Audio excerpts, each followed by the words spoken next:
Hello everyone and welcome back to For the Minions, episode 12 of For the Minions, the show, a weekly show where we talk about some of the spiritual successors to Paragon. This week we have news and updates, huge news and updates. We got some exclusive stuff from Metabuff. Big stuff dropped today for our predecessor. We're going to get into all of that. Then we have a quick video about controller compatibility with PC. Then we're going to kind of talk about how irreplaceable Paragon has been by talking about what we've been playing since Paragon. And then we have some community suggestions that we'll get into. I'm your host, Mongoose. Joining me, as always, Mandy Mal, who did a better roll-up video than me. How you doing, Mandy? No way! No way. Yours was way better. But I'm doing fantastic because I'm so excited for the beautiful Martina. Oh, thank you. So why don't you tell us a little bit about yourself and how you got started with Paragon? I'm Martina from England, and I was actually at a friend's house and I saw them playing this game and I thought I really liked the look of it. So I downloaded it. It was even better that it was free. So I thought I'll give it a go. And I ended up loving it and played it for the next 2 years. So, oh, wow. Oh, wow. Constantly for the next 2 years, huh? Yeah, every night. I was like rushing home from work and I'm like, I must play Paragon. And then when it shut down, it's like I lost a piece of my soul. So I literally, my PlayStation has been collecting dust until I heard it was coming back out. And then I rushed out and bought a PC. So awesome. Oh, wow. That's so cool. And I think I forgot to ask, because Mongoose always asks, who is your favorite character? Oh, I think you guys already know that because I always go on about that. But definitely Aurora. That's my girl. Very cool. Okay, great. Team Eminem and M coming at you this week. That's right. So let's get into it with the news and updates, starting with Hey everyone, I had to edit out the first part of Core's updates. We had coordinated with Metabuff to bring you some exclusive news, and then they would release a trailer on their channel after For the Minions aired. In what is kind of an update of its own, they have added a professional animator to their team, who is going to take a week and make that video even better. If you want to see it, tune in to the next For the Minions, where we have been given permission to reveal the video first. Now, back to the show. On to some other stuff where they were listening to the community. They released their announcer pack, and a lot of people felt that it sounded a bit too feminine. So they came out with its kind of a masculine sort of announcer voice, one that kind of it brings back more of the old school Paragon feel. I think I'm going to go ahead and play a little bit of that. Blood. An enemy has fallen. An enemy tower is under attack.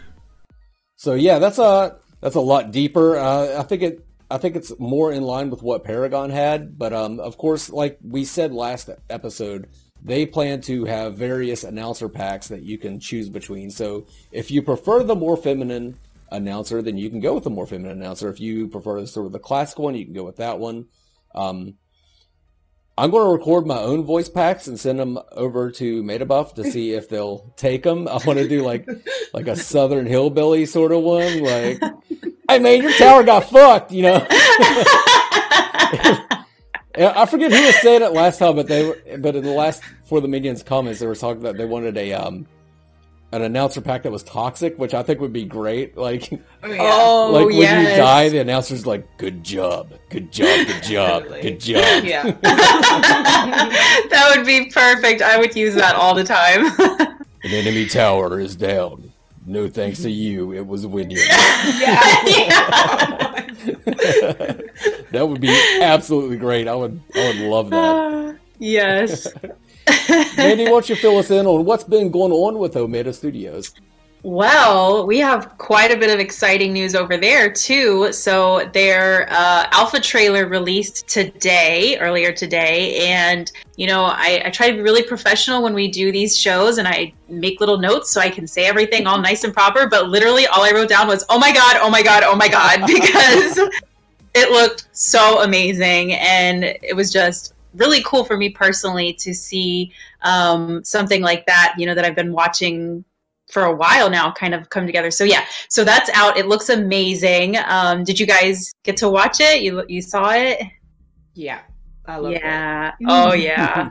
Then go ahead. There was a couple things I kind of wanted to point out that really wowed me about it. Yeah. One, first and foremost, the one I'm sure everybody noticed was the Sevarog scythe that he should have had. Oh yeah. Always. So that does show off their capability to create skins for the game. The second thing I kind of wanted to point out is the jump pad. If you guys remembered when Monolith first dropped, there was a jump pad that would boost you from strong side jungle to weak side jungle. And it looks like they brought that back. Not only brought that back, but included the jump pad animations. So like you can see Murdoch kind of flying and doing his jump pad animation, within the map. Not just coming off of the core and out of the fountain, but within the map, there's a jump pad. So that's very exciting. And then the other thing is just the beautiful fucking work that Fringe has been doing on that map. It looks absolutely amazing. Very, very nicely done. Hats off to Fringe, which I just talked to him just before we started recording, and he will be streaming, doing some of the small details on the map. So if you want to see more of the map, check out Fringe's stream. So that's pretty cool. Oh, that is very cool. So some more news from Omida. They finally have alpha signups. Now people have been asking, where can I sign up? How can I sign up? So finally you can do that. You can start from their website. And then, I don't know, is it on the Discord as well, or is it just on the website? It's just on the website. Just on the website. So that's where you can go. OmidaStudios.com, Omida.com. We'll have it in the description. Yeah, don't worry about that. And then some more really cool news is there's an official Steam and Twitter category now for predecessors. So that's crazy to me. I thought that was pretty insane. What did you guys think of that? Yeah, I noticed that. I think it was last week, and I was really excited about that. Yeah. Yeah, I don't know much about Steam and categories and stuff like that, but that's pretty cool. That's definitely right up your alley, Martina. I'm sure you'll be streaming it if you can get your hands on the alpha. Definitely, yeah. So I was really surprised. I'm not gonna lie, I got excited when I saw it on Steam. I was like, wait, what? I was like, Martina, I was looking for that play button. Is there a little teaser or something they snuck in there? But yeah, so that's pretty cool. Some pretty cool news we got from Omida.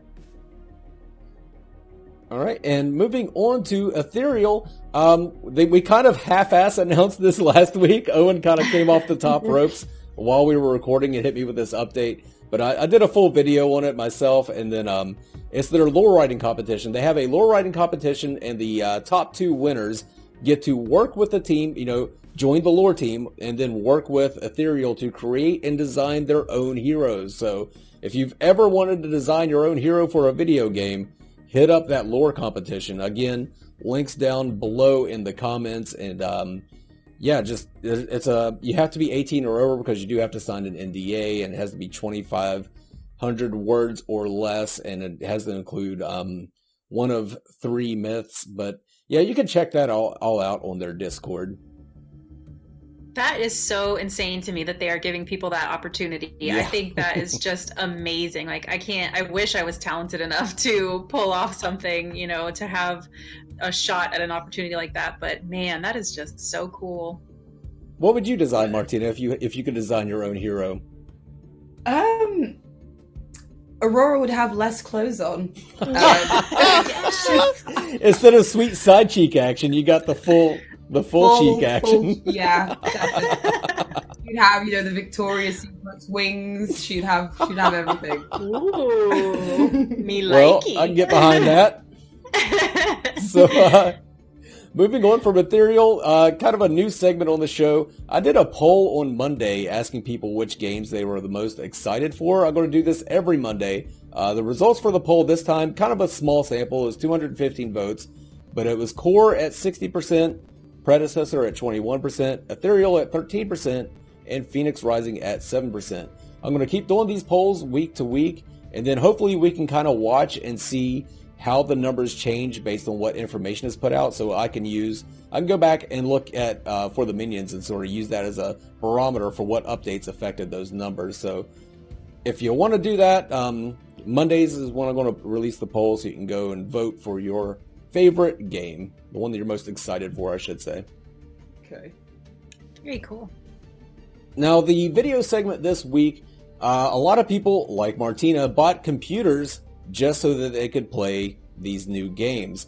However, it's not guaranteed that the games will have controller compatibility. A lot of them plan to introduce controller compatibility, however, you never know. So I just wanted to go over a few programs that you can use and on your own to make your DualShock PlayStation 4 controller compatible with your PC to play any of these games.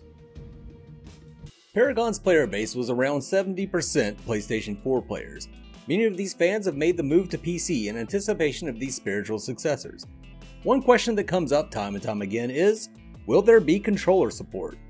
Some people are just more comfortable playing the game with a controller than using a mouse and keyboard. On top of that, there are people with disabilities that preclude them from using a mouse and keyboard for an extended period of time, or at all. Hopefully all of these games will include controller compatibility, however there are solutions out there even if they don't. There are several third-party programs that will allow you to use your PS4 controller to play pretty much any PC game you want. There's a wide range of these programs, with some being free and others costing money. There is some variance in features and support, but they all do essentially the same thing. They allow you to reassign inputs on your controller. So you can say assign Q button to X, or the W that would normally move you forward on a keyboard to the up on your joystick. A quick shout out to Meeks2K for bringing one of these programs to my attention and inspiring this video. The first option is DS4 Windows. This one is specifically designed for the DualShock controller and is probably the most popular option of all.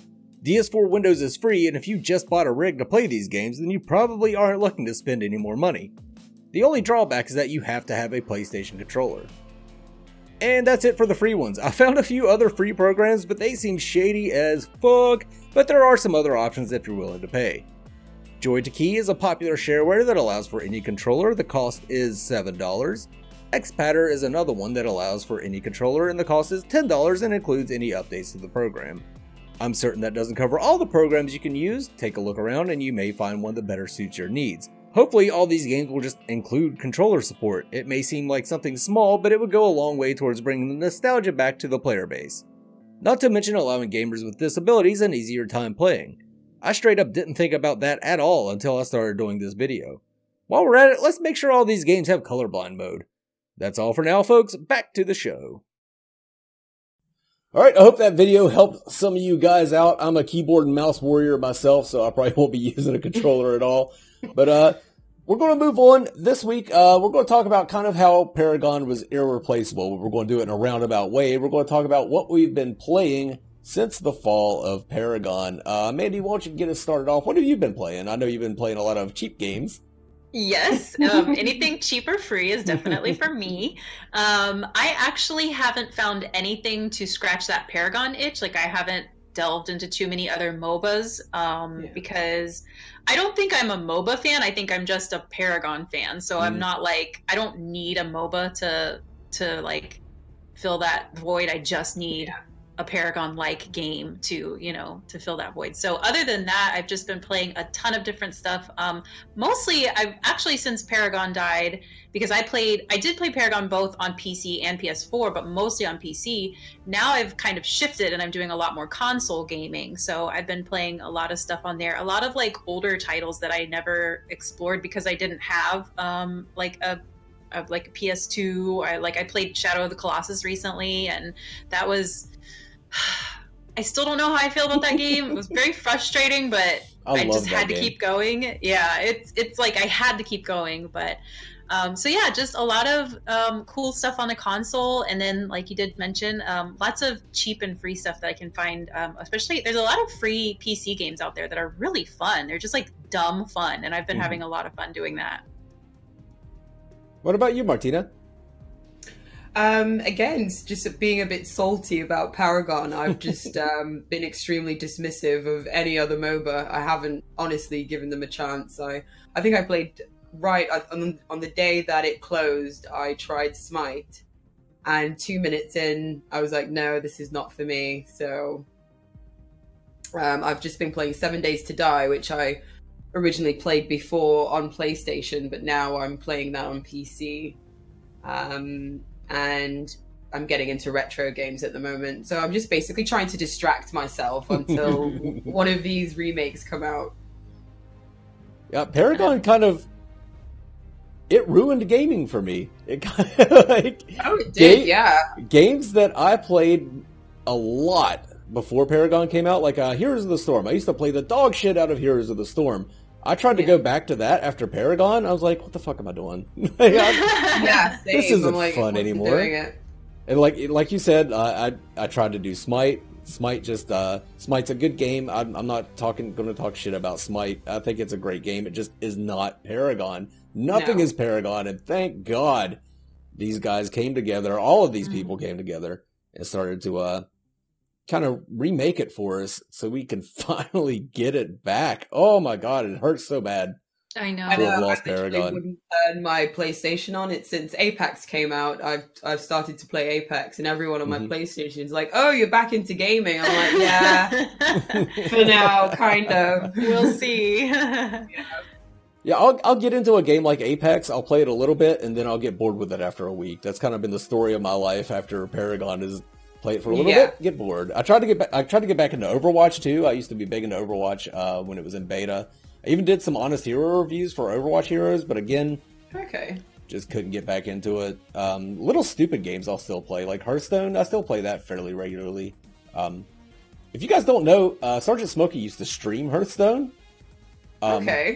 I played a game against him. And, I recorded it. So if you guys want to see that game where I played Sergeant Smokey in Hearthstone, Sergeant Smokey being the lead developer or predecessor, you can check that out in my Discord. It was never intended to be a video, so it's not edited well, and there's face full of Dub and Entharth prattling on in the background the entire time. So, but if you are interested in Hearthstone, it was probably one of the most entertaining games. It's certainly the most entertaining game I've ever played. Probably the most entertaining game I've ever seen. It was something to behold. Oh, but, that's awesome. Yeah, that's pretty cool. But yeah, like I said, I mean, it's just a time passer. Hearthstone is. It's something I could play in the car while I'm at work. Like little mobile MOBAs. I've played a few of those, but yeah, nothing since Paragon has really captured my attention enough to get me to play it like I used to. Same. Agreed. Yeah. There's something about it. I mean, with Paragon, I would be like, all right, I'm done for the evening. And I would get up from my chair, go to walk away, and be like, you know what? If I were to put Asha the Witch on Shinbi, I bet I could do a lot better with her. And then, I'd be right back into it. And then it'd be like, all right, I'm going to play a game until I win with Asha the Witch on Shinbi. And that would turn into a one win, and then I would have a complete blowout loss. And Martina, we were talking about this the other day. Like, you can't just stop playing on a loss where you just get blown out. It's like one more, then I'll sleep better. And before you know it, 5 hours of your life is gone in Paragon. Yeah, and I'm playing with some Russian guy at 3 a.m. Yes, yeah. It was kind of brutal on my social life because it was like, man, I gotta get up and go to work, and I've been playing Paragon all night, and I'm at work and all I'm thinking about is, like you said, oh, what if I tried this card on that hero? And I bet I could, it was something that just, you were always drawn into it. Yep. It was just an amazing little game. There was always something to improve upon. It always gave you very good choices that made you really think about kind of theory craft the next time you were going to play. I miss it. Everybody misses Paragon. Otherwise we wouldn't be watching this show, and we wouldn't be doing this show. Yeah. So, moving on, we had a suggestion from the community. It's from Dark Pasta Souls. It was in the comments of the last video. I like that name, too. Yeah, I do. But the suggestion was cards or picks to change scaling would be nice, so you can get a carry in jungle role, but I'm thinking it's a bit late to add this idea. There's some more to it, but I think that's a really interesting concept, being able to change the way a hero scales with an item or a card. They would have to be very careful about the way they implement it, though, because could you imagine a Decker built like a carry with all of her slows and stuns? It would be an absolute nightmare if she actually scaled like a carry. Like, people would try and build her like a carry, but But I think if they were to make the card so expensive that you couldn't feasibly get it until around like level 8 or something like that, so that the scaling wouldn't be that bad. Yeah. I think that would be a good idea, or maybe make it so where it's only half scaling or something like that. But yeah, I have to admit, when I first read that, I was like, no, I don't like that at all. Like, but I like the idea we've talked about in the past, people being able to play creatively, and that is just another way to play creatively and see kind of what kind of mess, what kind of thing can you throw together and see what happens, especially for those who aren't maybe that serious, who are just like, they want to see what happens, kind of like how we talked about phase in the jungle or whatever the ridiculous example was. But yeah, I think as long as, like you said, they were careful about it and it didn't get too out of hand, and they were careful about the way they implemented it, then I think it could be interesting for sure. No, I prefer designated roles. I mean, towards the end of Paragon, when they did that and you had people putting Trapper on phase, that was ridiculous.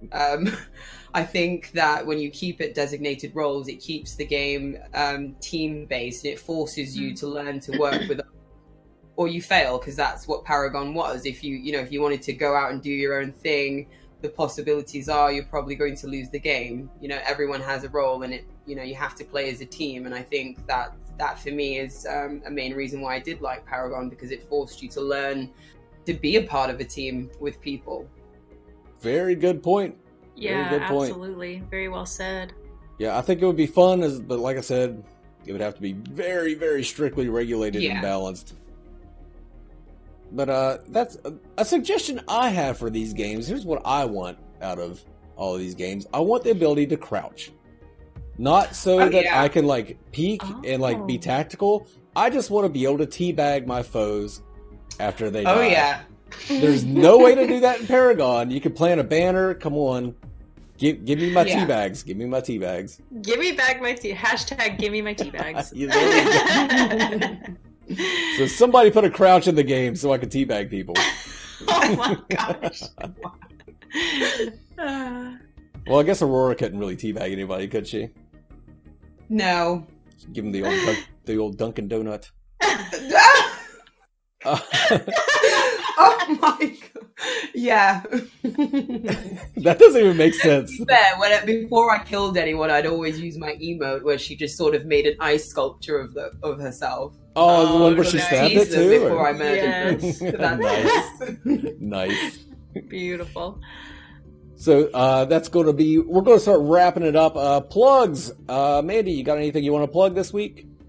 I did a kind of a wrap-up video, but a lot of that information is kind of been blown out of the water now because we've had such crazy announcements on this one.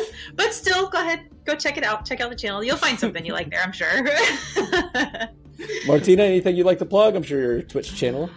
Yes, my Twitch channel, guys. I'm streaming 7 Days to Die at the moment, but I am streaming my favorite childhood game, and I'm now revisiting it 26 years later. Oh, so you guys should come and check that out on Monday. My Twitch is Saint Martina, ST_Martina. And I'll link her Twitch channel in the video description below. What game is it? Super Mario, when Mario first meets Yoshi. So, yes! Oh my god! Yeah, that's gonna be a lot of fun to watch. That came I'm out definitely 1990. So. Yes, definitely that is going to be checking that out. So fun. Definitely. For me, I actually do have something to plug this week. I've changed my schedule. I was just releasing videos on Wednesdays and Thursdays. Now it's going to be Mondays, Wednesdays, and Thursdays. So you can look out for more videos from me. Fun times. So you're a busy little mongoose. I am a busy little mongoose. I think that's going to be it for this week. As always, if you want information on any of these developers or games, I will link all of their socials that I have in the comments below. Thank you all so much for coming out and hanging out with us. This is the For the Minions crew signing off. You guys have a good one. Bye. Mangoose. I'm going to start recording again, and just to pick up voice. Martina, can you sing something like Twinkle Twinkle Little Star or something like that? Really? Yeah, it's the best. No, it's the best. I looked it up. It's the best way to do a sound test. God damn it, Mandy, stop it.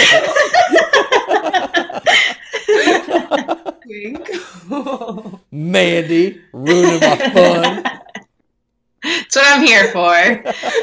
I am here solely to ruin your fun. No, just give me like a testing or something like that, Martina. Okay.